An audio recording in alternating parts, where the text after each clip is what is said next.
Good morning, everybody. Welcome to History by Phillips. I'm Mr. Phillips. This week we are looking at the Federalist Era. If you don't recall, the Federalists are people who prefer a strong central government, meaning they think the central government should have more power than the 50 state governments.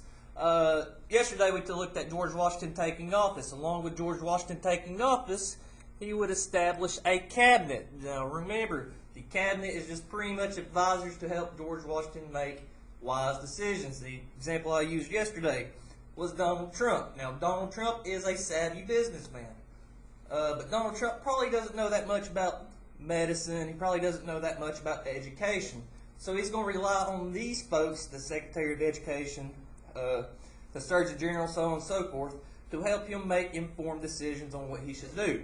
That's the purpose of the cabinet. You'll find all this in the executive branch. Also, we talked about the Judiciary Act of 1789. Basically, this allows the Supreme Court to look at the state constitutions and their laws. If they find something fishy, they can overrule it. Because remember, in the Constitution, it says the federal government has the supreme law of the land. Whatever they say will trump these state laws no matter what. Here you can see the federal government growing in power with this act. Bill of Rights is also passed under George Washington. See if I get this to focus. There you go. Bill of Rights, we've talked about this all about last week. But Alexander Hamilton, this is a person to make note of. The guy on your $10 bill. He will be the Secretary of Treasury. Obviously, he's the money man. He came up to George Washington and was like, we need a national bank.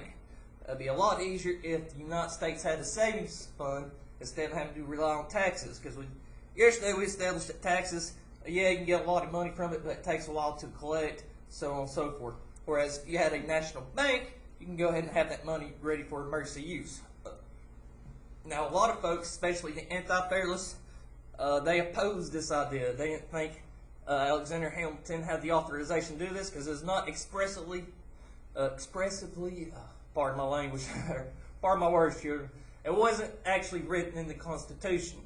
So they didn't think he had the authorization to do it. George Washington would argue it's an implied consent. Basically, when you get your driver's license, it's understood that you're going to stop at the stop sign, so you're going to drive on the right side of the road. It's just kind of understood. George Washington, same mentality. He's like, well, kind of the same mentality. We can do this. So the First National Bank will get established. There'll be one president, my favorite president, who will take serious offense to this. We'll be talking about him here soon. Andrew Jackson. Look forward to him, children. And also, we talked about tariffs and how tariffs work. Let's see if y'all can see this. So basically, tariffs. This will make the Southerners mad because remember they have to rely on agriculture for their money, while the North is relying on industry. But basically, they would tax British goods, and it would drive up the prices of those. This would force Americans to buy American-made products. Now, this is fine and dandy for the Middle and New England states because they rely on textiles, factories, that sort, while the South has to rely on agriculture. While the North is making money, the South is having to pay more for the products they were used to. To help keep the South, peaceful or content, they would move the capital from Philadelphia down to Washington, D.C. That's a capital with the O. The important one's always spelled with the O. But typically, if you bring the capital closer to your area, the more money that area would make. It's a tourist attraction there. A lot of business happens there, a lot of laws, stuff like that. So this kind of kept the Southerners content for a while. But that will bring us into today's lesson. Today's lesson, we'll be talking about several things. The Whiskey Rebellion, challenges in the West. When I say the West, I mean along the Appalachian area. But this, we're going to refer to the Northwest Territory. Get into that in a moment. And problems with Europe. We'll talk about Britain, France, and Spain. But we'll get into it. So first, we have something called the Whiskey Rebellion. Now, back in the day, whiskey, everybody drank it. From children to grandparents, everybody drank whiskey. It was just a common part of life. So there's somebody out there weeding. It is also used for currency. The first Tennessee elected officials, their salary was getting paid with moonshine and deerskins. It was just part of life. One reason is some folks, they didn't understand how to clean water, so people would get sick from drinking water. So they would prefer to drink alcohol because in the process of making alcohol, it kind of disinfects it. So people's thinking alcohol is healthier than water.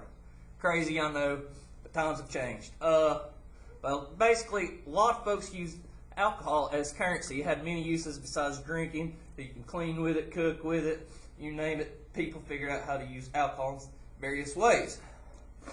Well, the American Revolution, we've established that wars cost money. And what typically happens when you have a war? The government brings up taxes. Well, everybody understands that the whiskey's kind of a big business, so the government's like, oh, we're going to start taxing whiskey. Now, this would make some people mad. As a matter of fact, it'd make the same group mad from Nathaniel Bacon's Rebellion. If you don't remember then, they was upset that they was taking their farms because they couldn't pay taxes because the government has yet to give them checks from the American Revolution. Well, this same group in Western Pennsylvania, they get upset. It's like, why are you taxing our whiskey? Can't do that. That's unconstitutional, yada, yada, yada. So they start doing the same thing they did in Bacon's Rebellion. They find these judges, they find these tax collectors, so on and so forth, pretty much use terrorist tactics. They would find them tarred and feathered. Here's a picture of one of these judges getting tarred and feathered, just harassing them. But the difference this time is Washington is acting under the Constitution, which means he can use the military. So Washington, he's not dealing with it this time. He doesn't have to rely on the militia. He gets his military and he sends one of his generals there and stops it out like that. Puts a stop to it. There's no drawn-out process like there was with Bacon's Rebellion. This highlights the fact that the federal government is getting stronger, more reliable than the state government, for instance. If there's a problem, George Washington was able to use federal troops like that. It also highlights one of the weaknesses of the Articles of Federation, from which we talked about 2-3 weeks ago. But he'll put a stop to the Whiskey Rebellion. But it's basically from the same folks from the Bacon's Rebellion in Western Pennsylvania. Moving on, so the Northwest Territory. Y'all can't really see that. Let me go get my lights.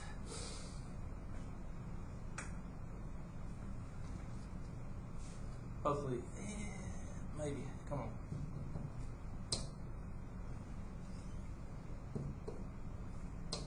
Come on. It worked for a second.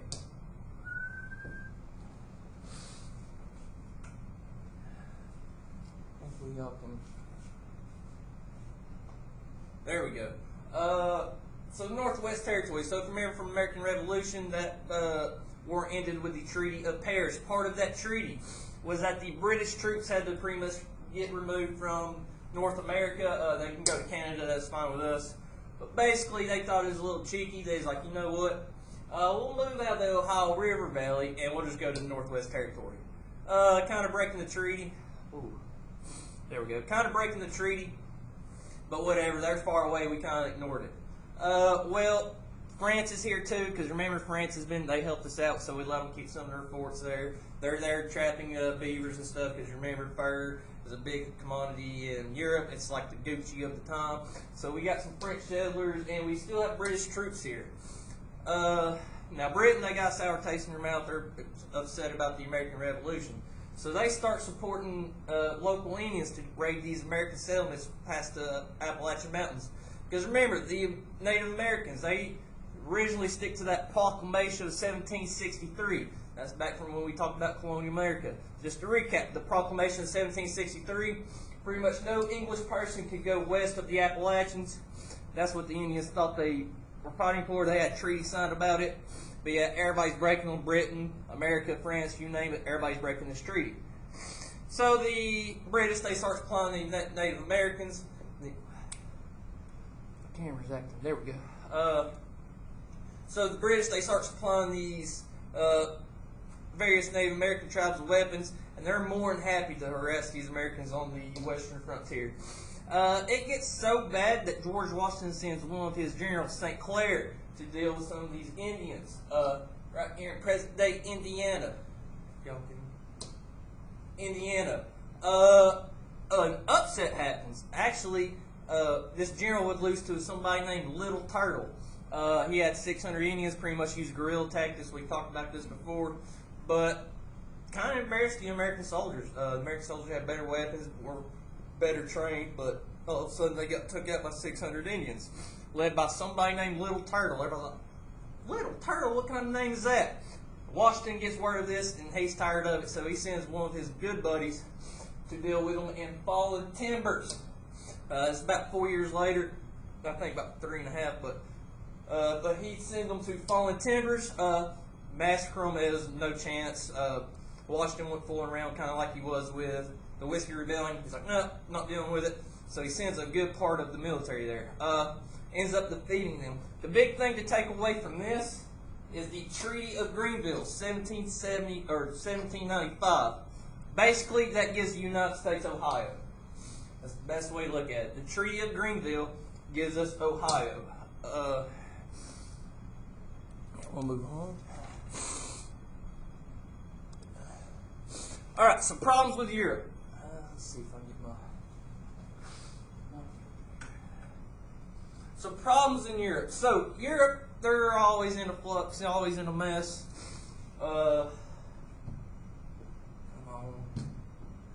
Children, I apologize. I can't get the lighting right today. It's just a big white mess on there, huh? So in Europe, my students from last year know this. When England and France are bored, what they do, they always go to war. Well, there's no exception to here. There's bad blood between them two till about the First World War. But basically, France, they're going through a revolution of their own. We call this the French Revolution.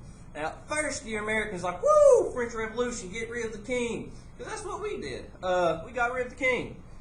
But the French Revolution was a tad bit different, and it was extremely violent. All of a sudden, you have the peasants, the lower class. They're storming we call this the Bastille.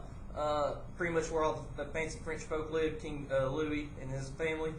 They storm it. It would be battle. This would rage on for a while. They'd fight each other, and all of a sudden, you have the peasants. They would take the king to the gallows, and they would execute the king. From all of this, Napoleon, he would merge out as kind of a victor, if you want to think of it that way. End up taking over France. Now, I know France, they typically get made fun of for losing a lot of wars. I have no idea why. They're one of the toughest military forces in history. They had that blunder in World War II, but learned about that in high school. But Napoleon would end up merging out on top. But Britain sees this. They're like, well, France they're dealing with their own issue. Let's attack them. Of course, Britain attacks France. So they're at war again. But France is like, hey, America, remember that American Revolution where we pretty much helped you win that war? You should come help us out. But the problem is where this got so violent, so out of hand, some of the Americans are like, I don't know, that seems kind of crazy. We might support Britain in this war. Because remember, a lot of these folks are still English in descent. They still have mothers, daddies, grandmothers, grandfathers, cousins, dogs, you name it. They still have a lot of folks they know that live in England. And they speak the same language, so it's kind of easier to support England for some folks than France. So you see the American population, they're kind of 50-50 on it. Should we support France because they helped us with our independence, so on and so forth, or should we support Britain because they're not as violent? That looks crazy what's going on over there. Plus we know these folks better. So it's kind of 50-50. George Washington, he decides to, this is King Louis, one of the famous kings, right before he gets executed. But George Washington, can't believe I forgot to mention this. Also, the reason why people want to support France was Britain, they were taking American sailors. They would capture American sailors on the open seas, because remember, Britain pretty much has the best boats in the world, best navy in the world. Can't touch Britain's navy. Be like that for pretty much a good while.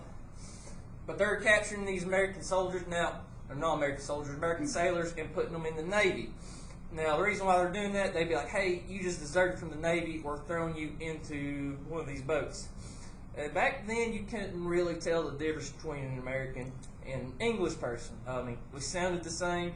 I mean, it's only been like 20, 30 years since the Revolution. Not even that long. So these folks still sound the same. They still sound like, hey, cheerio. I mean, poor British accent, I know, but they all sound the same. It's like, you used to be in the Navy, we're throwing you back in the Navy. It's like, you can't prove that, but obviously people didn't have photo IDs, stuff like that. So pretty much the British would take these people and throw them into the Navy because they was hurting for sailors. This would make Americans mad at Britain. So still, you've got that issue of should we support France or should we support Britain in the war? Basically, George Washington's like, we should just remain neutral. But back in the day, usually, when you made an alliance, you made it for life. This will go back from feudal Europe, if you remember from 7th grade when we talked about King Charlemagne and the Franks. Usually when folks made alliances, they made them last forever. George Washington found that silly. He's like, well, what if your ally or your friend does something dumb? Are you going to support your dumb friend in that? No. I mean, so this will keep us out of it. And another reason why to keep us out of the war is we're still paying off our own debt, or we just can't afford to go to war. So George Washington's like, we'll stay out of this. Good luck to the both of you. Now Spain's in this too. I know we haven't talked much about Spain, but remember, Spain, their colonies are pretty much Florida, and it stretches all the way out toward California. They was worried that the Americans will kick them out. I'll skip over J Street. Get to J Street in a second. But they was worried that the Americans might use force to kick them out of this territory.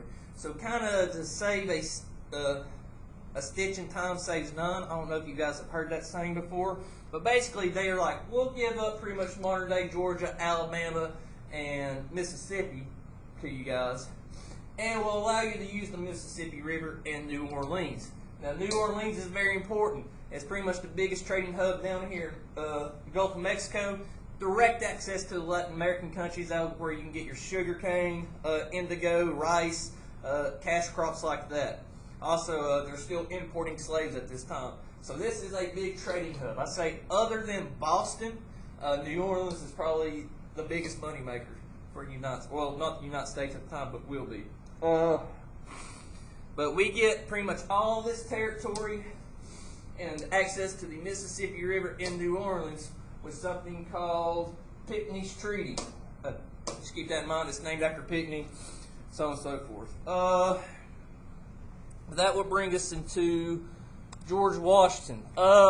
George Washington's farewell. So at the end, everybody's expecting him to run for re-election. He won the first two by a landslide. If you recall from that one video where we looked at the election map, nobody really ran against George Washington. I mean, they had a name on ballot, but that's just so it'd be fair. But everybody voted for George Washington. They wanted him to go for a third term. George Washington said, no, I can't. I don't want to do it no more, so he steps down. Surprised a lot of folks. Apparently is very emotional. He announced his retirement from the presidency. A lot of folks gathered around. Every single one of them stood up, hugged, shook his hand, said their farewells. But George Washington left him with a piece of advice because he saw something emerging that he did not like. Something called political parties. Now, you might recognize political parties today as the Democrats and Republicans. Now, here's what Washington had to say about it. For the efficient management of your common interests in a country so extensive as ours, a government of as much vigor as consistent with the perfect security of liberty is indispensable. Liberty itself will find in such a government, with powers properly distributed and adjusted, its surest guardian. It is, indeed, with little less than a name, for the government is too feeble to withstand the enterprises of a faction. He's referred to these political parties. We talk about the Federalists and the Democratic Republicans tomorrow. But enterprises of each faction to confine each member of society within the limits prescribed by the laws, and to maintain all and secure tranquil enjoyment of the rights of the person and property.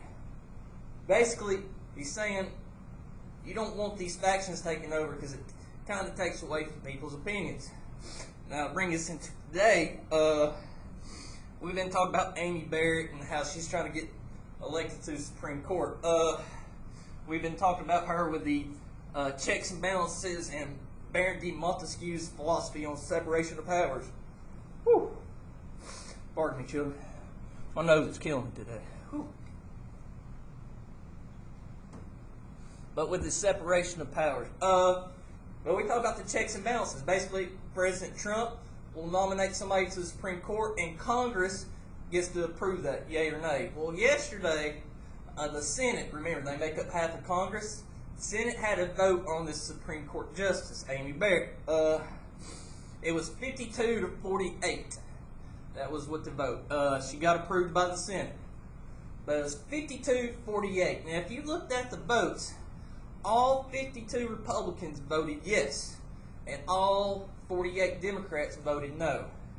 Now, you can't tell me there's not one Republican who did not like Amy Barrett. I mean, there's got to be at least one that didn't like her. And you can't tell me there's not one Democrat that did like her. I mean, there's got to be one. Just has to be. But the problem with political parties is you kind of got to conform to your party's beliefs, or you'll be kind of ostracized, looked at, and kind of kicked out, then you'll lose the ability to influence laws in Congress. This is what George Washington's warning about. He's scared that you'll follow what your party, this entity's rules, instead of thinking for your own. He warned about this. George Washington, he ends up stepping down. His vice president, John Adams, will take over, and he'll join the Federalist Party. Right away, starts a political party. He'll be going up against Thomas Jefferson and the Democratic Republicans, but we'll be looking at that tomorrow. But that's it for today. Just a quick recap. We talked about the Whiskey Rebellion. The Whiskey Rebellions, they got upset because they started taxing whiskey. Now remember, whiskey and alcohol is kind of like currency. Had multiple uses throughout the in everyday life. It's pretty much by the same people in Bacon's Rebellion over there in western Pennsylvania. The difference this time is George Washington was able to use the military, because unlike Bacon's Rebellion, where we had to rely on the Articles of Confederation, where they're so weak, George Washington had the Constitution, made him commander-in-chief, i.e. the leader of the military. He was able to go into Pennsylvania and stop this whiskey rebellion just like that. This highlights how the central government is getting stronger with powers, better than the 50 state governments. Challenges in the West. Talk about the Northwest Territory. If I can find the Northwest Territory. But basically, that'd be modern day Illinois, Indiana, Ohio, Michigan, and Wisconsin. Not as good as the Ohio River Valley, but still pretty good. Fertile farmland. There's a lot of fur trapping to be done, so have you. Basically, we have some problems with Indians. General St. Clair, he would lose in Indiana. 4 years later, George Washington would send his other buddy up there to Fallen Timbers. They would, not massacre, but it was pretty a one-sided fight. The Americans would win. They would force the Indians to sign something called the Treaty of Greeneville, 1795, which pretty much gives us modern-day Ohio. Then we talked about problems with Europe. The French Revolution. People didn't know if they wanted to support France or not because it's very bloody. They should we support England, so on and so forth. But we got Jay's Treaty out of that. Jay's Treaty, men didn't really do much. They supposed to stop taking, or Britain was supposed to get out of this area. They didn't. They didn't mention about stopping the impressment of sailors. Jay's Treaty's been kind of skip over. Also, we talked about Spain with Pickney's Treaty. Gives us access to Mississippi River and New Orleans. And last but not least, we looked at Washington's farewell address. He's warning about political parties. Don't let the party think for you. Think for yourself. He's warned about this. Classic example is just the Senate confirmation vote of one of these Supreme Court justices. 52 Republicans said yes. Every single Republican said yes. Every single Democrat said no. You can't tell me there was not a single Republican that disagreed with Ms. Barrett, and you can't tell me there wasn't a single Democrat that did agree with Ms. Barrett's approval. I mean, it kind of takes thinking out of it. You just go along with your party leaders. That's what Washington feared. Is that a good or bad thing? Some people say having political parties is good because you're able to get more things done with them. Some people say no because you kind of have to conform. They've been around since pretty much John Adams, since our second president. So you tell me. That's all I got for y'all today. Make sure you're getting on the Google Classroom. Make sure you're getting into Edmentum. Look for that essay on Fridays. But till then, I've been Mr. Phillips. This has been History by Phillips, and I will see y'all next time.